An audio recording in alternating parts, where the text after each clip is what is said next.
مجموع کا جو اسلوب بیان ہے وہ بھی اس نے لیا ہے، اور یہ سلسلہ اس طرح اگر جاری رہے تو میرا خیال ہے کہ یہ علم و ادب کا جو گہوارہ یہ خاندان ہے، یہ وراثت نسل در نسل چلتی رہے گی۔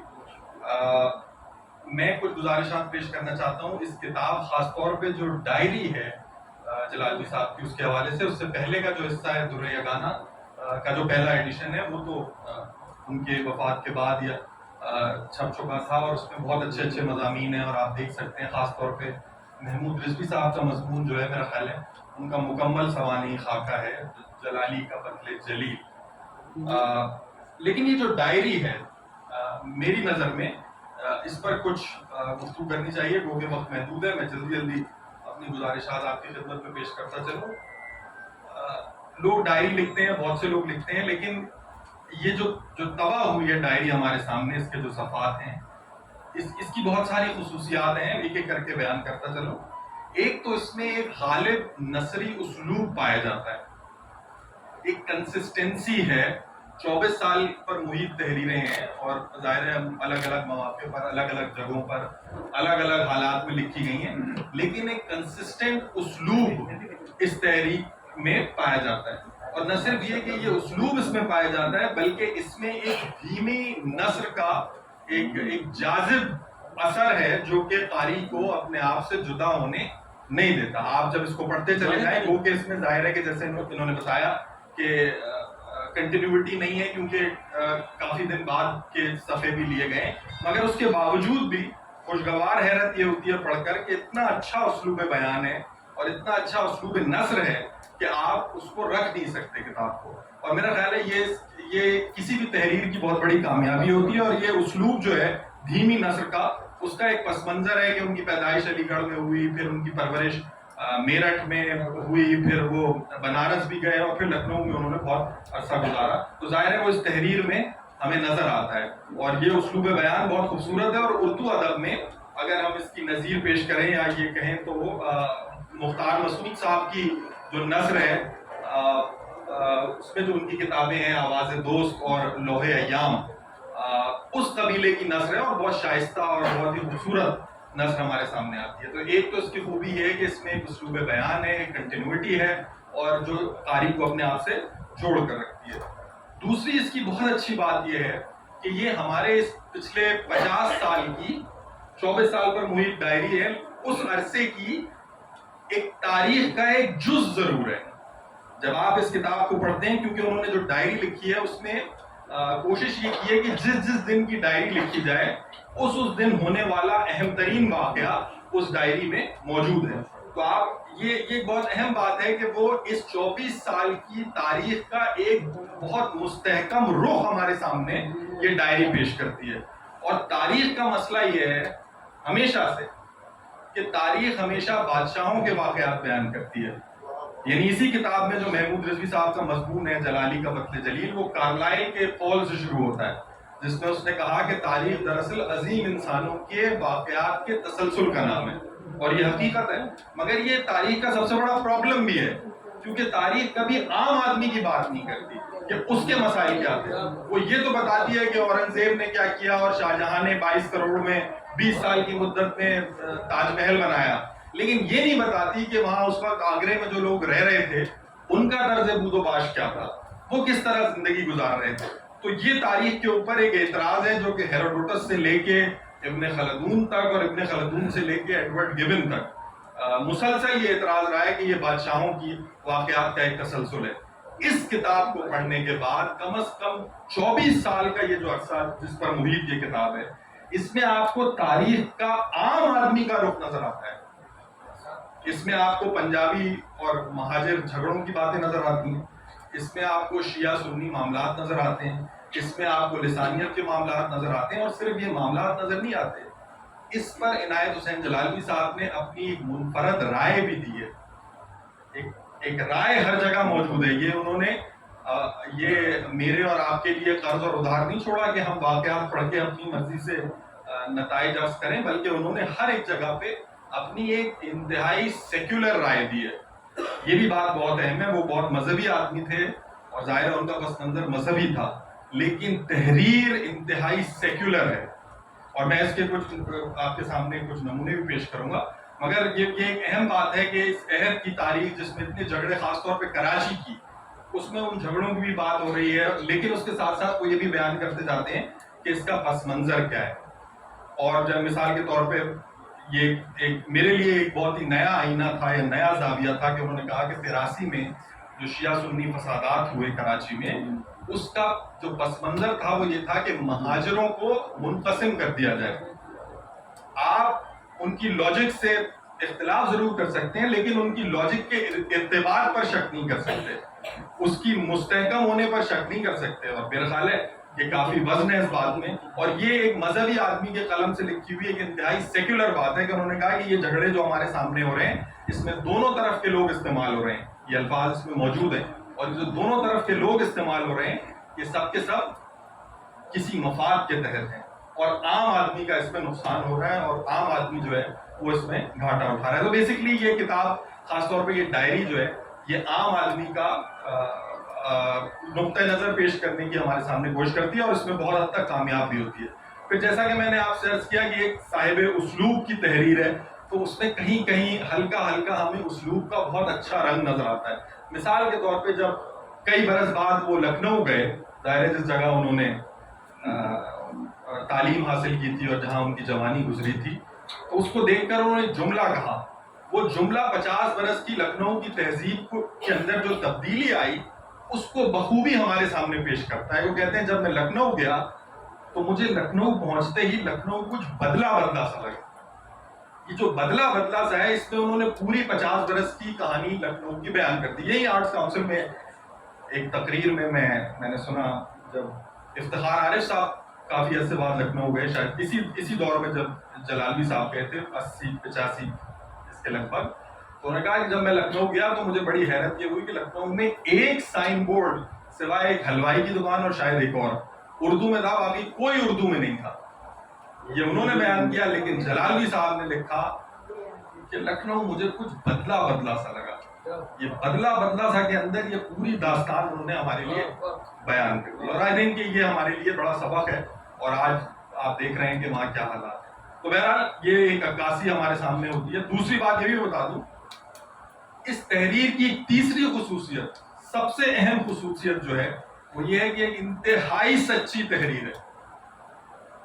اس کی دو وجوہات ہو سکتی ہیں. ایک تو وجہ آپ نے سمانہ کی اور سلمان صاحب کی تقریر میں سنی کہ ظاہر ہے وہ بہت نیک شریف انسان دوست شخصیت کے عامل تھے، تو جھوٹ کا تو سفر ہی نہیں ہے.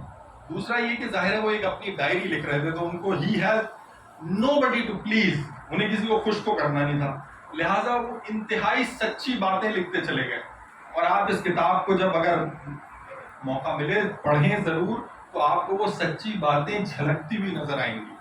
بہت ساری باتیں میں یہاں مائک پہ نہیں کہہ سکتا، لیکن آپ ضرور پڑھیں. خاص طور پہ جب MQM نے بے نظیر کی حکومت چھوڑی اور نواز شریف کی حکومت جوائن کی، اور اس کے بعد وہاں سے جو MQM کے ساتھ رویہ اختیار کیا گیا، اس پر جو جلالی صاحب نے لکھنوی لہجے میں دلی کی زبان استعمال کی ہے، اس کا کوئی جواب نہیں ہے. اور یہ میرے نزدیک ایک بہت اہم بات ہے. آپ لوگوں کے لیے یہ ہوم ورک ہے کہ یہ کتاب جب آپ جائیں اس میں وہ حصہ ضرور پڑھیں، تو آپ کو اندازہ ہوگا کہ وہ کس طرح سے حالات کو دیکھ رہے تھے.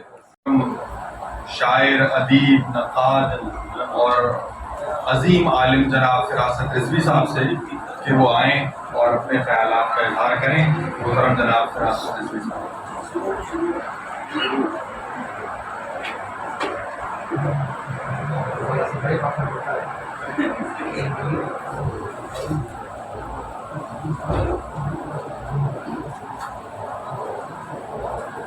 نحمدہ و نصلی علی رسولہ الکریم، الصلاۃ والسلام علی خاتم النبیین، اللہم صلی علی محمد و آل محمد. آج کی اس محفل کے صدر گرامی حجت الاسلام حضرت علامہ مولانا رضی جعفر صاحب، علامہ انیس عباس رضوی صاحب، محترم ڈاکٹر زاہد علی زاہدی صاحب، عباس شہیر صاحب اور علی سجاد صاحب، اور اس محفل کے روشن چراغ اور عنایت حسین جلالوی کے علم و فضل اور خطابت کی روایت کے امین ہمارے بہت ہی قابل قدر دوست جناب سلمان حسین صاحب اور معزز خواتین و حضرات، السلام علیکم۔ میں آپ کی خدمت میں یہ جملہ کہہ کر کہ میں بہت مختصر خطاب کروں گا، ماضی قریب کی طرح کوئی طویل خطاب نہیں کروں گا۔ یہ چند صفحات ہیں جو آج میں نے لکھے ہیں، یہ آپ کی خدمت میں پیش کرتا ہوں۔ اس کا عنوان ہے ایک عالم باعمل، ایک عظیم انسان، عنایت حسین جلالوی۔ خواتین و حضرات، ایک بڑا انسان وہی ہوتا ہے جو اپنے افکار و کردار میں بڑا ہو۔ مال و زر کی کثرت انسان کے حقیقی اوصاف میں کوئی اضافہ نہیں کرتی۔ عظیم انسانوں کی زندگی کا مطالعہ کیجیے تو وہ فقر و سادگی اور علم و بصیرت کے بلند مرتبے پر فائز نظر آتے ہیں۔ وہ اپنے لیے نہیں جیتے، اپنی قوم اور امت کے لیے زندہ رہتے ہیں۔ ان کا علم معاشرے کو راستہ دکھاتا ہے، ان کا کردار حسن عمل کے اعلیٰ معیار قائم کرتا ہے۔ ان کی ساری زندگی خیر کی قدروں کو فروغ دینے میں بسر ہوتی ہے۔ وہ فقط مجرد علم ہی کے نہیں، عمل کے بھی خوگر ہوتے ہیں، کیونکہ حضرت علی علیہ السلام نے فرمایا ہے کہ علم بغیر عمل ایسا ہے جیسے درخت بغیر پھل۔ اس قول کی روشنی میں دیکھیے تو سچا اور بڑا عالم وہ ہے جو شجر خشک نہ ہو، نخل ثمردار ہو، اور جس کا افادہ پوری انسانیت تک پہنچے۔ زعیم ملت پروفیسر مولانا عنایت حسین جلالوی ایسے ہی ایک عالم دین تھے۔ زمانہ گواہ ہے کہ ان کی حیات کا ایک ایک لمحہ دوسرے انسانوں کی فلاح و بہبود اور امت مسلمہ کی خدمت میں گزرا۔ دین اسلام کی سربلندی ان کا سب سے بڑا خواب تھا۔ وہ ہر نوع کی فرقہ پرستی، تنگ نظری اور عصبیت کے خلاف تھے، کیونکہ یہ رویے جہالت سے پیدا ہوتے ہیں اور اتفاق و اتحاد کے عمل کو نقصان پہنچاتے ہیں۔ مولانا کو کامل یقین تھا کہ مسلمان باہمی اتفاق کے بغیر کبھی ترقی نہیں کر سکتے۔ وہ وحدت اسلامی کے نظریے کے پرزور حامی تھے۔ وحدت اسلامی کا نظریہ ہی ان کے عمل کی سب سے بڑی قوت تھا۔ انہوں نے اپنی تحریر و تقریر کے ذریعے سے ہمیشہ اتحاد و یگانگت کا پیغام دیا۔ وہ کوئی پیشہ ور خطیب نہیں تھے۔ انہوں نے کبھی اپنی کسی تقریر کا معاوضہ نہیں لیا۔ انہوں نے سینکڑوں نکاح پڑھائے، لیکن جواباً کوئی ہدیہ یا نذرانہ قبول نہیں کیا۔ وہ اسے دین فروشی سے تعبیر کرتے تھے۔ وہ غیرت اور خودداری کا مجسمہ تھے۔ انہوں نے کبھی حمیت کا سودا نہیں کیا۔ اسی لیے خداوند متعال نے انہیں وہ عزت دی جو بڑے بڑے مشہور عالموں کو حاصل نہیں ہے۔ یہی تعظیم و تکریم کے جذبات جو ان کے لیے آج قوم کے دلوں میں ہیں، یہ عزت و حرمت جو انہیں مرنے کے بعد بھی حاصل ہے، یہی ان کی اصل دولت ہے۔ اور یہ دولت جو انہیں میسر ہے وہ اتنی آسانی سے نہیں ملتی۔ اس کے لیے دنیا کی جھوٹی آسائشوں سے منہ موڑنا پڑتا ہے، ایثار کرنا پڑتا ہے، علم کی راہ میں صعوبتیں برداشت کرنی پڑتی ہیں، عمل کے سنگ لاخ خارزاروں سے گزرنا پڑتا ہے۔ یہ راستہ ائمہ طاہرین علیہ السلام کا راستہ ہے، یہ راستہ علماء حق کا راستہ ہے، یہ راستہ مولانا عنایت حسین جلالوی کا راستہ ہے۔ یہ راستہ قدم قدم پر قربانی مانگتا ہے۔ گرے زدہ صف ماں ہر کے مرد غوغا نیست، کسے کے کشتہ نشد از قبیلہ ماں نیست۔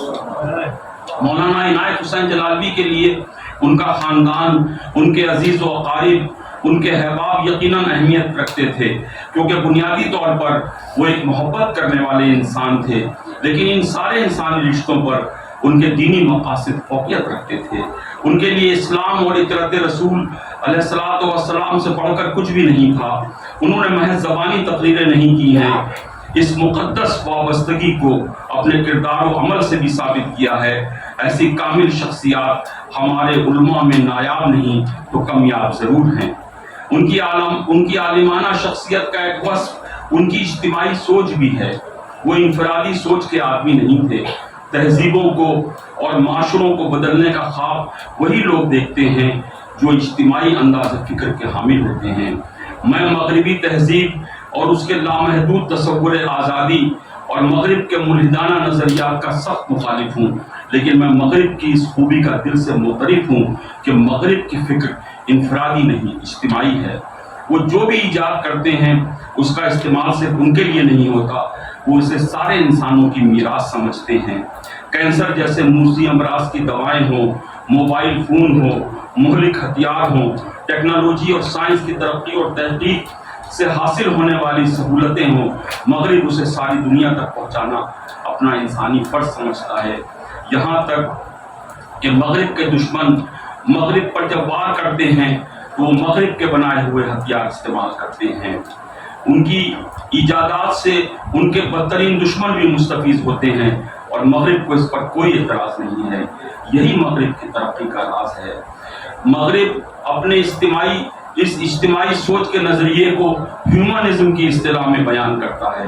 دوسری طرف مسلمان ہیں جو ذاتی مفاد اور انفرادی فکر کے پنجرے میں قید ہیں اور اس سے باہر نکلنے کو تیار نہیں ہے۔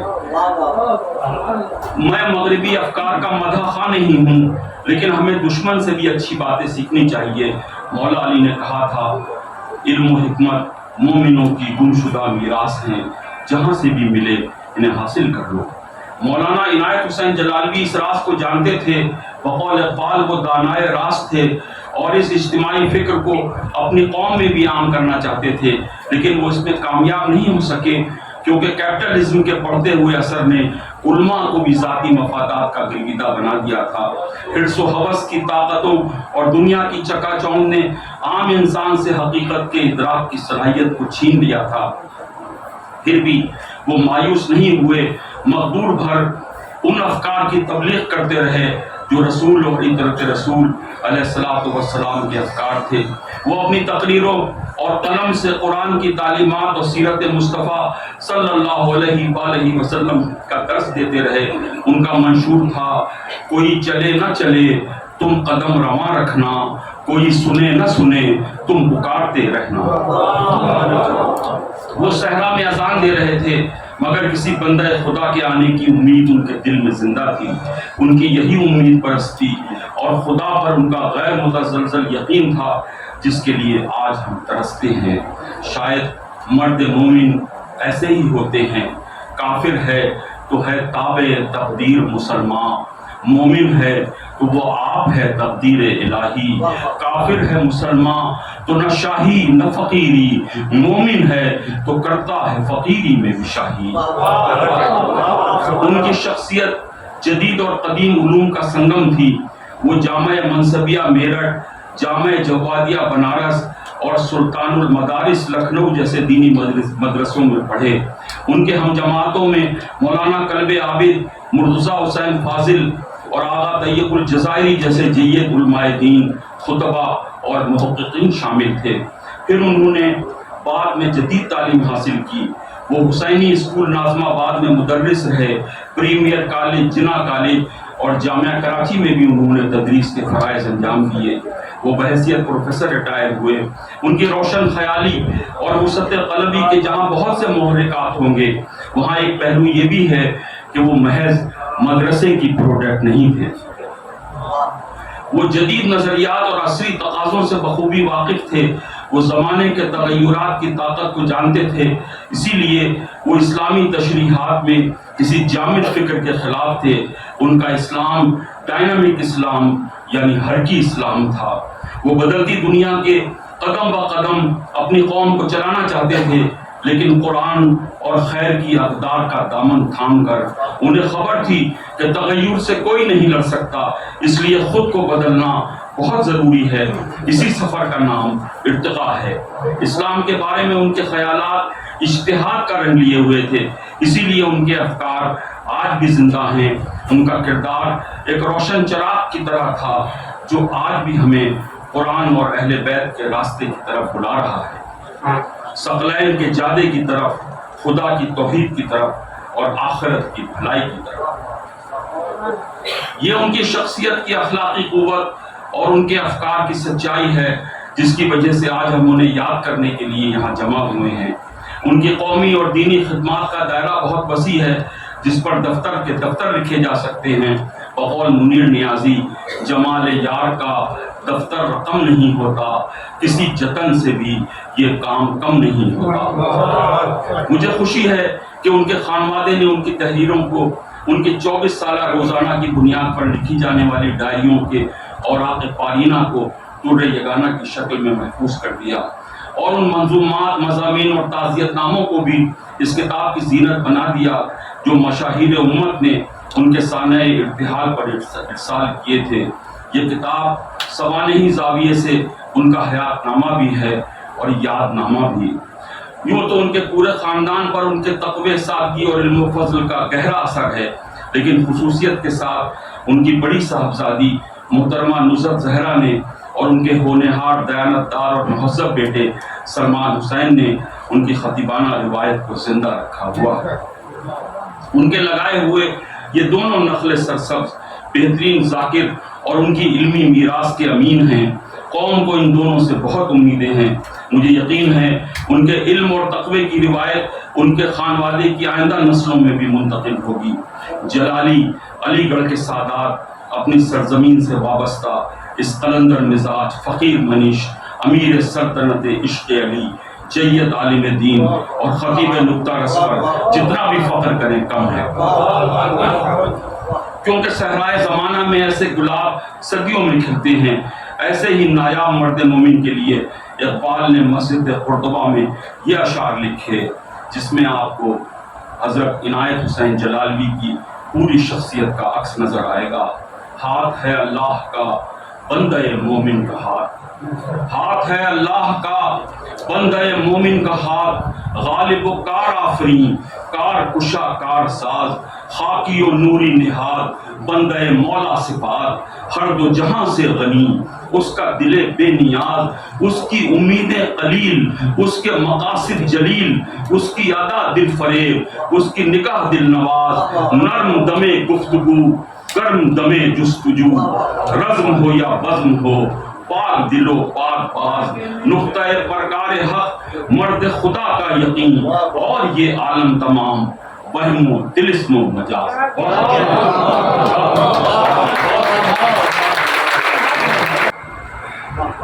اب اگلی تقریر کے لیے میں گزارش کروں گا محترم جناب عباس رضوی صاحب سے کہ آپ تشریف لائیں۔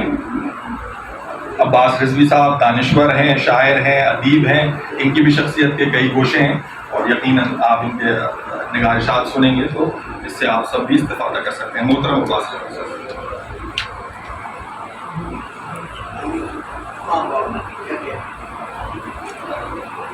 بسم اللہ الرحمن الرحیم۔ کہ کسی بھی بات کے آغاز سے پہلے ویسے کچھ بات کرنے کے لیے کچھ چھوڑی تو نہیں گئی ہے سلمان حسین صاحب نے، اور پھر محترم نے بہت سے نکات جو ہیں وہ واضح کر دی ہیں۔ سمجھ میں نہیں آ رہا ہے کہ بات کی کیا جائے، تو لیکن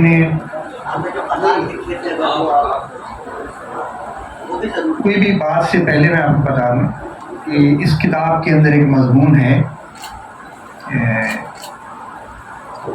ایک ادیب ایک نثار، اس کے بعد پھر جلالوی صاحب کے جو مقالات ہیں، جو ان کی تحریریں جو اب شامل کی گئی ہیں، پہلی کتاب میں نہیں تھی، یہ جو کتاب کی جو اپنے ڈائری کے جو صفحات شامل کیے گئے ہیں پہلے نہیں تھے، اور اب تفصیل سے پتہ نہیں سارے نہیں لیکن اچھے خاصے شامل ہو گئے ہیں اس کے اندر۔ تو اس میں بنیادی طور پر تو یہ کتاب تاثرات کتاب تھی۔ عنایت حسین جلالوی صاحب میرے والد عظمت گرانی صاحب کے استاد تھے حسین اسکول، اور وہ نثر کہتے تھے۔ تو کیسے دیکھا تھا مالک صاحب مولانا فیاض صاحب تشریف فرما، نیاز مندان کراچی کے سب سے بڑے نیاز مند خود ہیں آپ۔ تو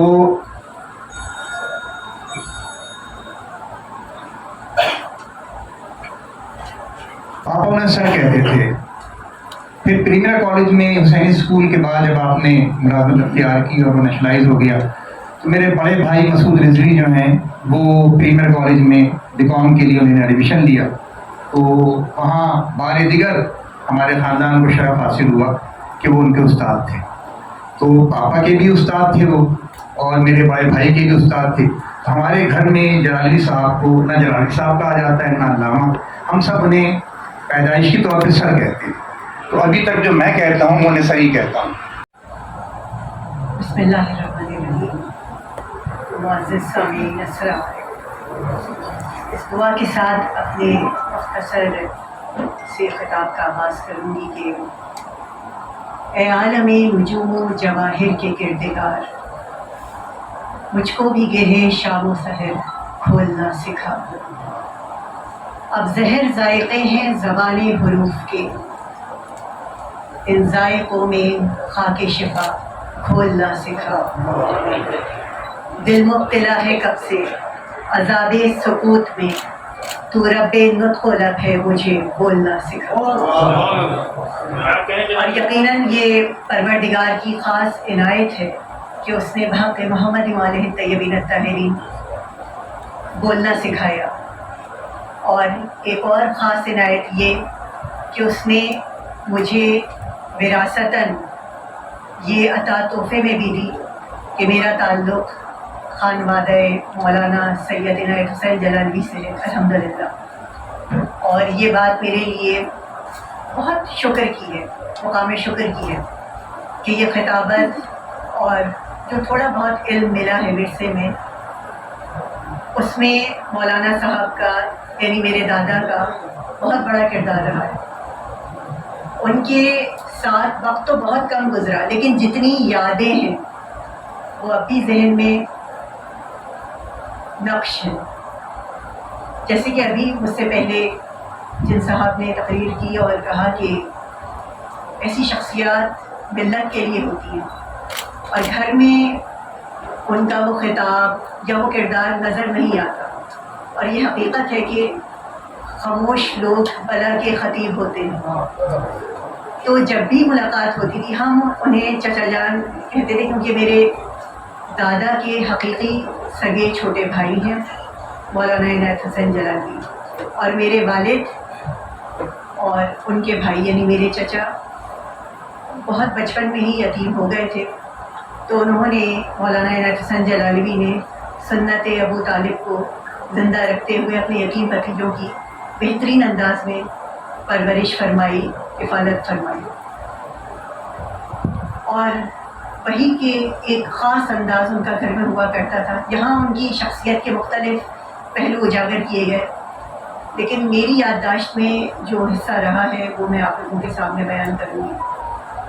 ملنساری اور خاموشی ان کی طبیعت کا خاص حصہ. دل کی تکلیف میں، شدید تکلیف میں مبتلا ہونے کے باوجود کبھی زبان پر کوئی حرف شکایت نہیں. جب تک کہ طبیعت کا پوچھا نہ جائے کسی سے کوئی اظہار نہیں.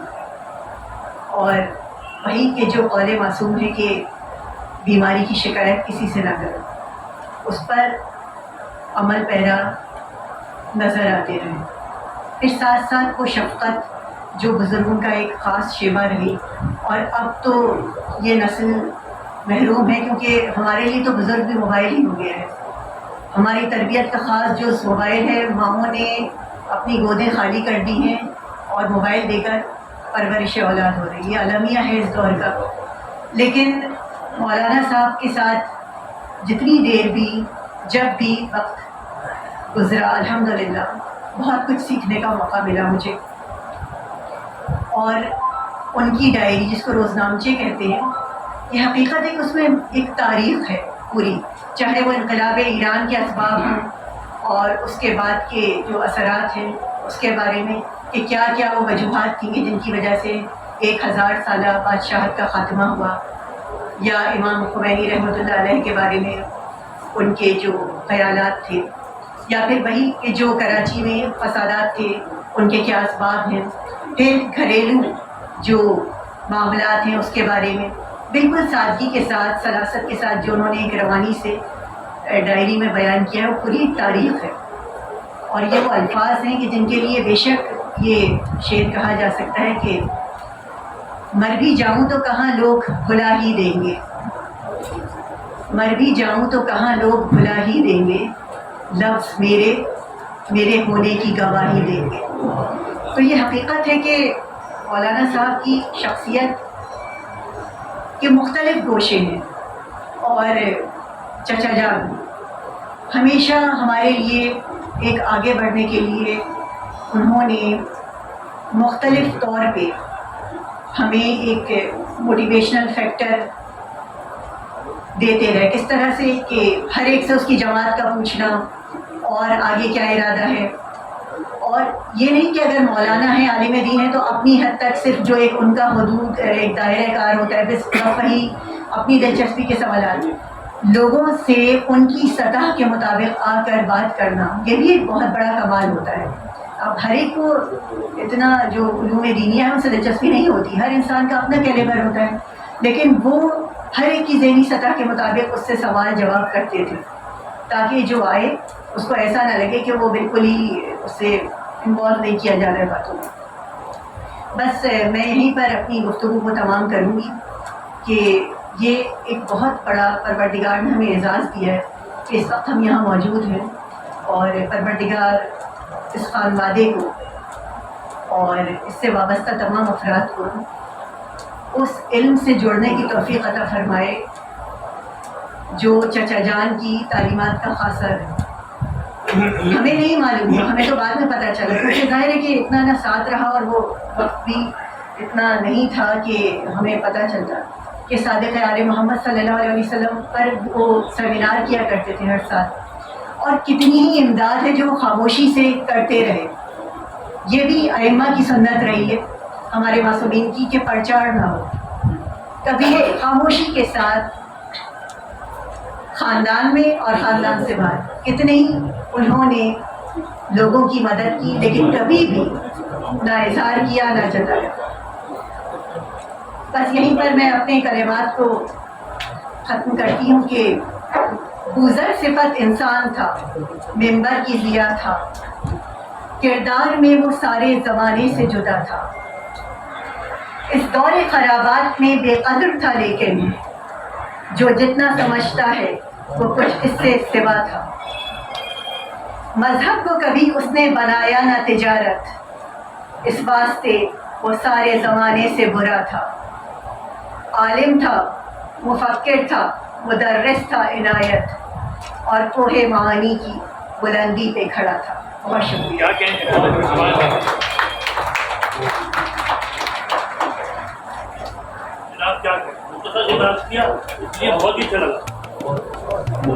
نیاز مندانی، کراچی۔